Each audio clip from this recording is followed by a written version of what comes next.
Good morning. Today we're going to be reading Stellaluna for our story time. Stellaluna was written by Janelle Cannon. She's also the illustrator of the book.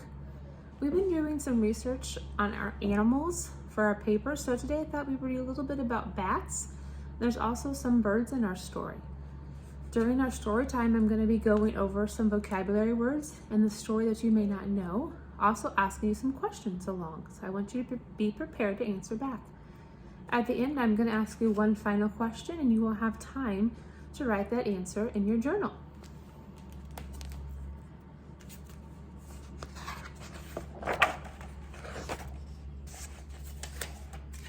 In a warm and sultry forest, far, far away, there once lived a mother fruit bat and her new baby. Oh, how Mother Bat loved her soft, tiny baby. "I'll name you Stellaluna," she crooned. Croon is maybe not a word that you've heard before, so it's to hum or to sing in a soft, low voice. Each night, Mother Bat would carry Stellaluna clutched to her breast as she flew out to search for food. One night, as Mother Bat followed along the heavy scent of ripe fruit, an owl spied her. On her silent wings, the powerful bird swooped down upon the bats. Dodging and shrieking, Mother Bat tried to escape, but the owl struck again and again, knocking Stellaluna into the air. Her baby wings were as limp and useless as wet paper. Down she went faster and faster into the forest below. The dark, leafy tangle of branches caught Stellaluna as she fell.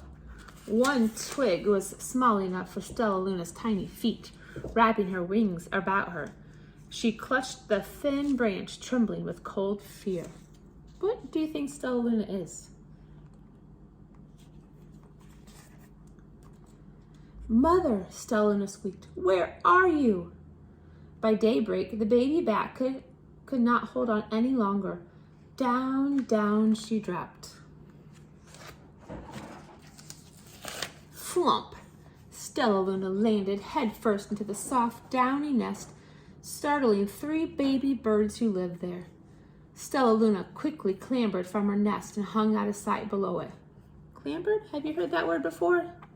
That means she's awkward. She's trying to get out of the nest and she's struggling and she's awkward and she's trying to use her hands and her feet to try and get out of it. She clambered out of the nest. She listened to the babble of the 3 birds. "What was that?" cried Flap. "I don't know, but it's hanging by its feet," chirped Flitter. "Shh, here comes Mama," hissed Pip. "Who's in the nest? Who do you see in there that she landed with?"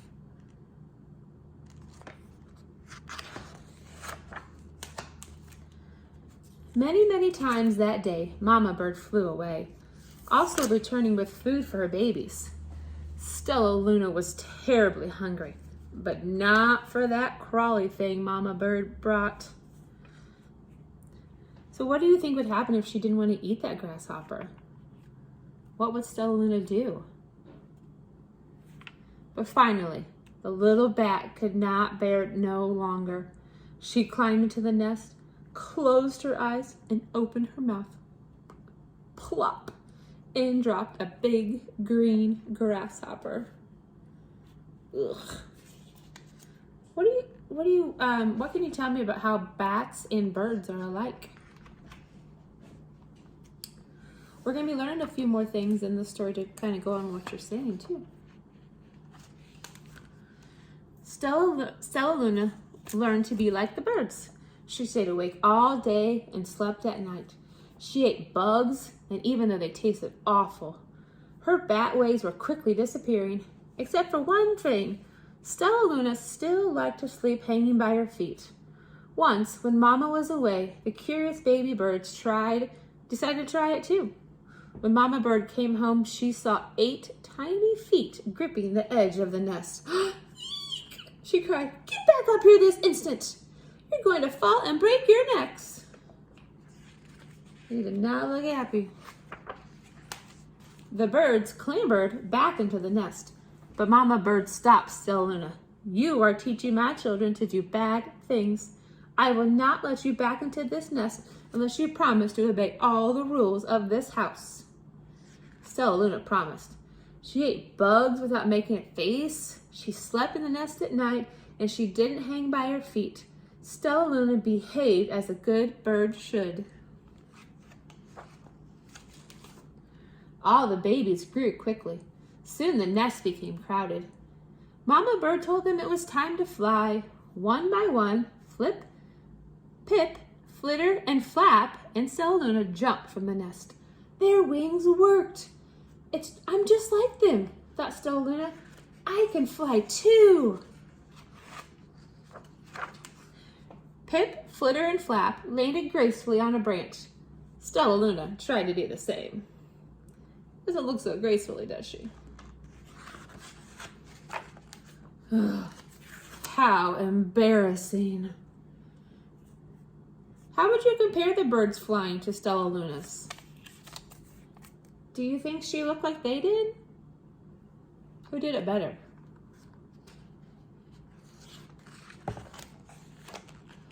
I will fly all day, Stellaluna told herself. Then no one will see how clumsy I am. Anybody know what clumsy is? Awkward. You maybe stumble or fall. It's hard. You're handling things. You drop things all the time. So, think she's going to get over her clumsiness? The next day, Pip, Flitter, Flap, and Stellaluna went flying far from home. They flew for hours, exercising their new wings. The sun is setting, warned Flitter. We had better go home, or we will get lost in the dark, said Flap. But Stellaluna had flown far ahead and was nowhere to be seen. The three anxious birds went home without her. All alone, Stellaluna flew and flew until her wings ached and she dropped into a tree. I promised not to hang by my feet, Stellaluna sighed. So she hung by her thumbs and soon fell asleep. She didn't hear the soft sounds of wings coming near her. But why do you think the birds shouldn't hang by their feet?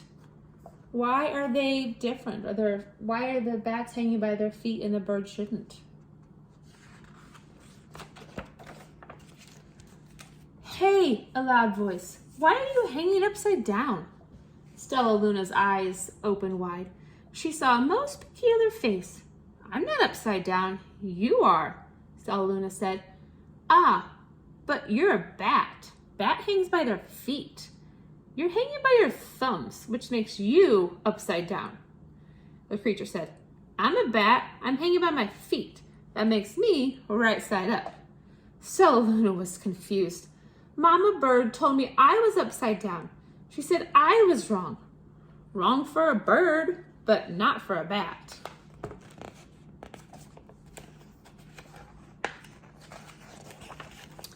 More bats gathered around to see the strange young bat who behaved like a bird. Stellaluna told them her story. You ate bugs? Stuttered one. You slept at night? Gasped another. How very strange, they all murmured. Wait, let me look at this child. A bat pushed through the crowd. An owl attacked him? She asked. Sniffing Stellaluna's fur, she whispered, You are Stellaluna. You are my baby. You escaped the owl? Cried Stellaluna.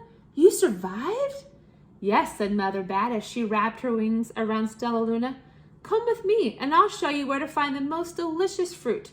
You'll never have to eat another bug as long as you live. But it's nighttime, Stellaluna squeaked. We can't fly in the dark, or we will crash into trees. We're bats, said Mother Bat. We can see in the darkness. Come with us. Stellaluna was afraid, but she let go of the tree and dropped into the deep blue sky. Stellaluna could see. She felt as though rays of light shone from her eyes. She was able to see everything in her path. Soon as the bats found a mango tree, and Stellaluna ate as much of the fruit as she could hold. I'll never eat another bug as long as I live, cheered Stellaluna as she stuffed herself full. I must tell Pip, Flitter, and Flap.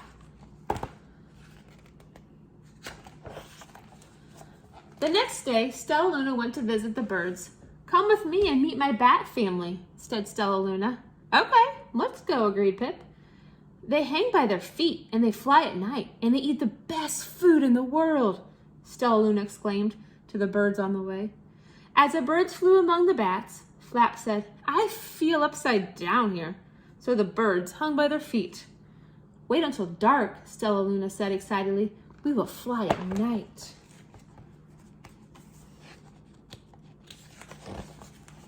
When night came, Stellaluna flew away. Pip, Flitter, and Flap leapt from the tree to follow her. I can't see a thing, yelled Pip. Neither can I, howled Flitter. Ah! shrieked Flap. They're going to crash, gasped Stellaluna. I must rescue them. Stellaluna swooped about, grabbing her friends in the air. She lifted them to a tree, and the birds grasped a branch. Stellaluna hung from the limb above them.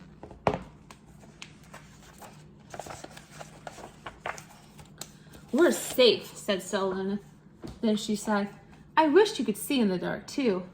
We wish you could land on your feet, Flitter replied. Flip and Flap nodded. They perched in silence for a long time. Perched. That's to rest on something. They would stand on the branch and they would be perched on it. How can it be so different and feel so much alike?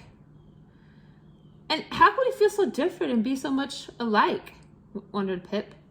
I think this is quite a mystery, Flap chirped. I agree, said Stellaluna. But we're friends, and that's a fact. So while we're done, I want you to go back to your journal. I want you to think of some facts that would help us understand how can they be so different and feel alike? How are they different and how are they the same? So go back to your journals, write a couple sentences about how they are different, but they are still alike. Thank you.